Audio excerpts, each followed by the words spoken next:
ما كاش كيما الشعب تاع الجزائر، وما كاش كيما الجزائر والجزائريين، وما كاش كيما عمنا تبون، وما كاش كيما حليب الشفكارة اللي تدور الدنيا كلها ما تشوف زيه، وما كاش كيما بيتزا كاري والقرنطيطة، ما كاش بلد يقولوا لي 500 دينار 50 ميل، وما كاش بلد يقولوا كيف حالك يقولوا واش يا خو صافا انتك.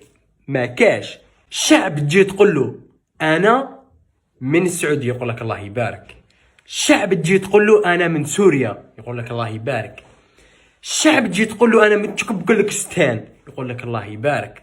شعب ما تلقاش كيما هو، شعب عنده اللهجه حلوه، شعب ليزوم ولوزوميات وين تلقى، شعب حنين ورومانسي وجميل وطيب.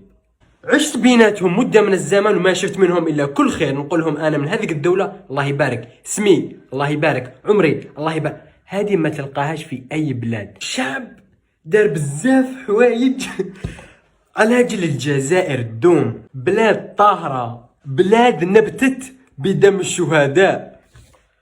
علي عبد القادر ولا لا فاطمة نسومر وما أدري إيش هذا. المهم كلامي اليوم إلى الشعب الجزائري ونقول لكم ألف شكر، لأنكم أنتم ما تحسسون الأجنبي إنه أجنبي. والله العظيم شعب جاي من ربي كذا حنين يا أخي، قلبه صافي، بعيدا عن الناس الكارهة والحسودة ما أدري من هذوك من أي بقعة التي لا تمثل الجزائريين. طبعا حبيت اليوم بس أقول لكم شكرا على دعمكم، وشكرا لكل جزائري وجزائري وقفوا معايا وكلامكم الرائع في التعليقات. I love you very much. I see كنت ميل I love you في شفكارة من الأخير يعني. وأما نقاس ما ننقاس القبائل، أنا ماني حاسد، بس حبيت أشكركم فقط لا غير. الله يحفظ الجزائر ويحفظ كل جزائري والجزائريين، ويحفظ لنا ربي الشفكارة اللي متهلية فينا.